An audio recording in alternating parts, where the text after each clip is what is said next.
Every day means every day. My name is Brandon Burns, and this video right here, oh, this might be the one that gets me canceled before I even really get started. I mean, I haven't blown up on YouTube yet. I've only been posting for what, 65 days? It's March 5th, 2025 when I'm recording this right now.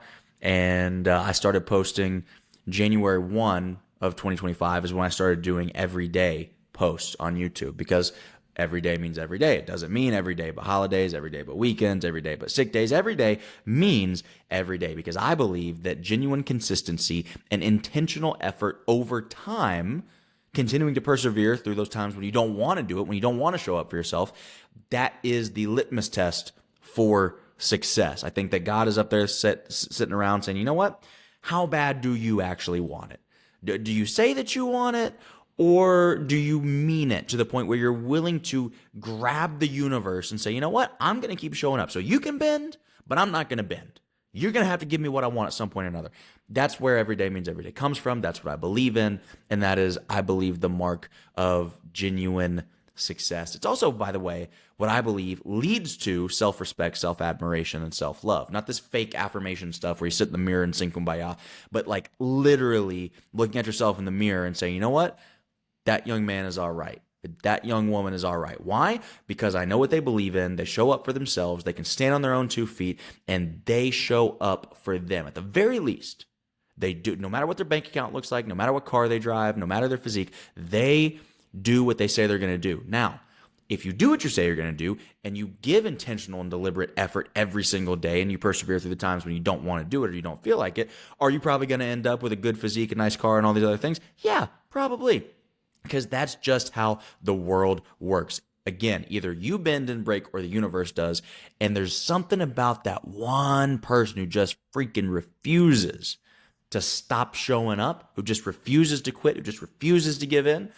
That is always the individual who wins in the long run. Now, I'm going to get off my soapbox real quick. Why do I say that this is the video that might get me canceled before I even get started? Well, I want to talk quickly about a guy that has broken the internet multiple times, about an individual who is probably the single most polarizing figure in modern media, somebody who is the center of so many different controversies. You probably know who I'm talking about right now, Andrew Tate. And I want to talk about him now just because he's back in the media again. He just came back to the United States. He beat the case. He's back in the U.S. Now he's doing this big podcast tour. He's on all the big podcasts. And he's making a big stir again. And somebody asked me the other day, they said, B, your main target audience, you speak kind of to everybody, but your main target audience is a lot of, young, especially young entrepreneurial men. So it's kind of this similar audience. So he said, well, what's your opinion on him? You guys kind of talk about similar things, working out, money, business, success, whatever. What do you think? And I said, listen, here's the deal.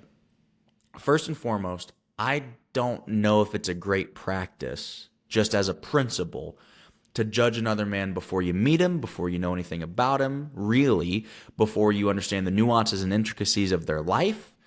I just don't think that's good practice. I don't think that you can judge a book by its cover.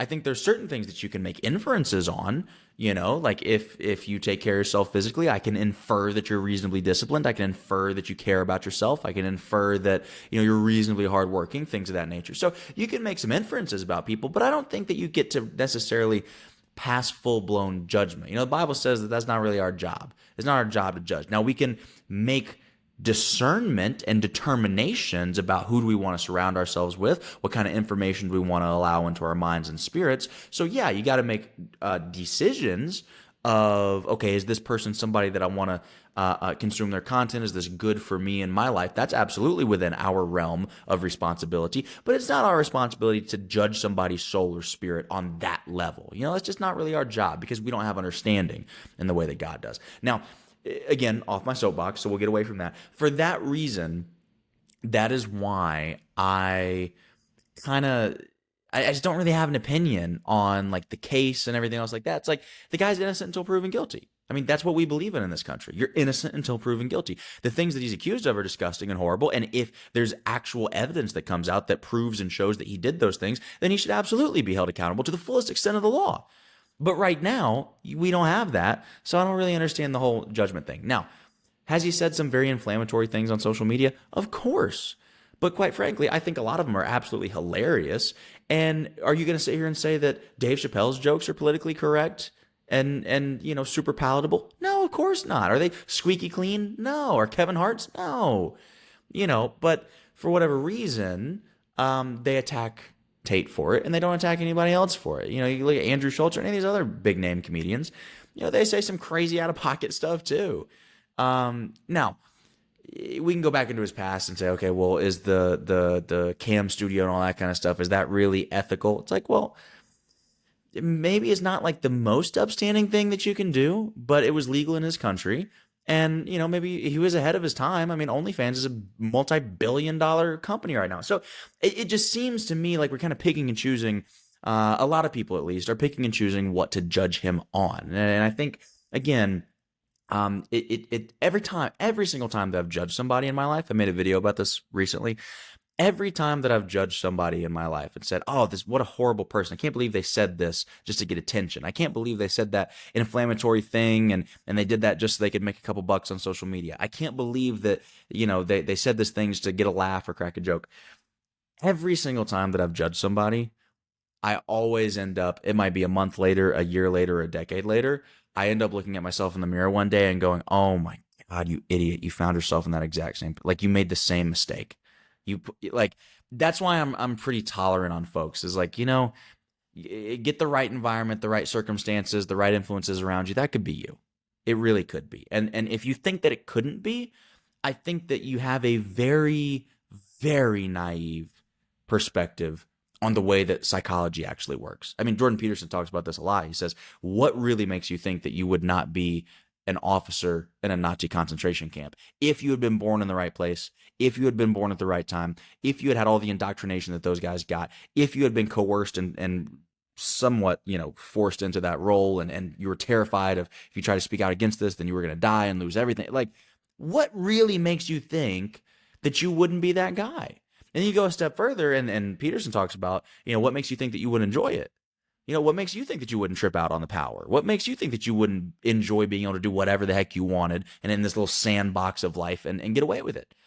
It's like you're so arrogant if you think like, oh, I'm just beyond reproach. I'm so morally upstanding that in the most harsh conditions ever, I wouldn't break the, and maybe there's a very slim chance, but maybe that's the truth. And praise God, because I think that's what we're all trying to strive for. So I would hope that's the truth. But this idea that, come on, that would never happen to me. Whatever. So that's my take on that. But the real meat of this video, the real reason that I wanted to make this video in the first place is, if you look beyond the offensive jokes and the flashy stuff, I think a big part of his message, take politics out of it because he's big on politics right now, but if you go back and you really, watch his content from back in the day and you look at some of the long form podcasts, I think the core of a lot of his message is, hey, young men, you want to be successful, you want to make something of yourself. The best way to do it is to become incredibly disciplined, incredibly focused, become somebody that you love, admire, and respect, not because you sat in the mirror and you did your affirmations, but because you actually went out there and you proved it. You need to become disciplined in your training. You need to be able to be a physical protector. You need to be somebody who's formidable in the world and not get pushed around. You need to love yourself enough and be disciplined enough to actually get your butt in the gym every day. And then, you need to make a couple dollars. You need to figure out how to make something for yourself. I don't think this is a bad message. I mean, in what world do we look around and say, oh my God, we got to prevent young men from striving to not be fat, to not be out of shape, to not be broke, and to be somebody of influence and of import? How is this being construed as a bad thing? Again, I get it. The persona that the guy puts on TikTok, is it over the top? Sure. Do I think some of it's absolutely hilarious and not really meant to be taken seriously? Yeah. Are there certain views of his that I disagree with? Yeah. The same way that I disagree with at least a certain percentage of everybody's views, including yours. Like if you agree blindly with absolutely everybody, then you're an idiot in and of itself. But I can't imagine how we've gotten to this point where we say, oh, no. You're 25-year-old man and you're 300 pounds. No. Love yourself. It's okay. Now, spiritually, your soul and your spirit has value, and you should be loved based on the fact that you're a human being and you are infinitely valuable. 100%. But should it just kind of be an understood thing that it would be better if you were in shape, or at least not morbidly obese? Yeah. I mean, yeah. You're more useful as a human being. You can contribute to more. You can do more. You'll live longer, first and foremost. You'll be able to be a better role model for your children. You'll be able to have more energy to be active and actually contribute to whatever causes you think are worthwhile, even if they're causes I completely disagree with.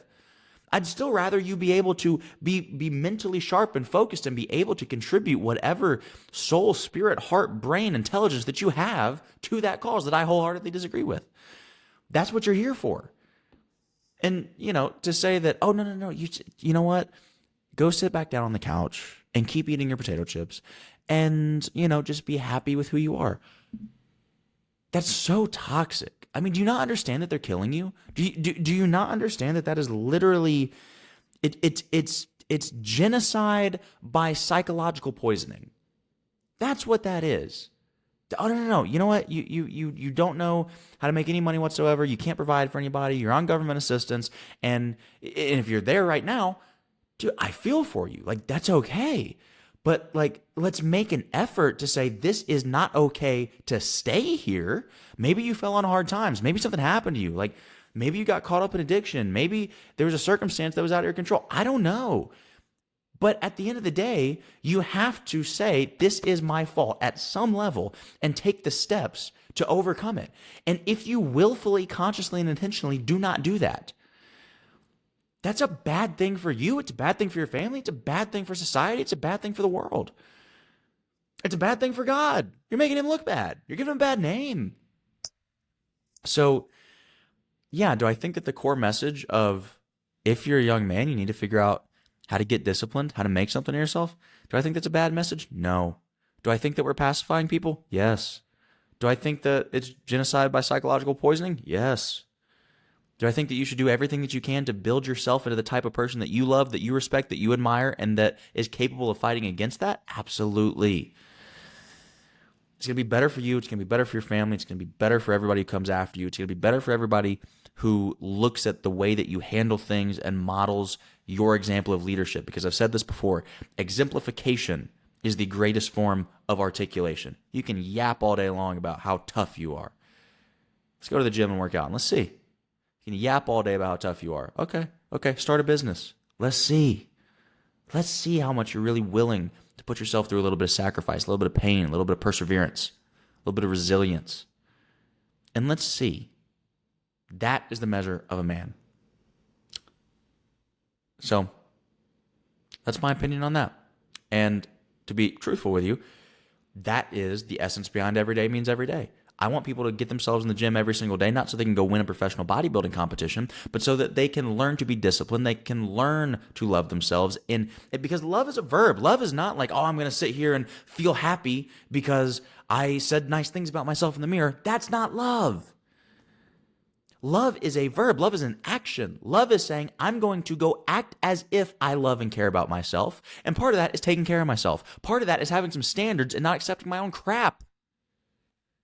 That's what actual self-love looks like. Until you get to that point, I would argue that you can do all this fluffy feel-good stuff as long as you want. You don't actually love yourself. Not if you don't act like it. Not if you don't act like it. Talk is cheap.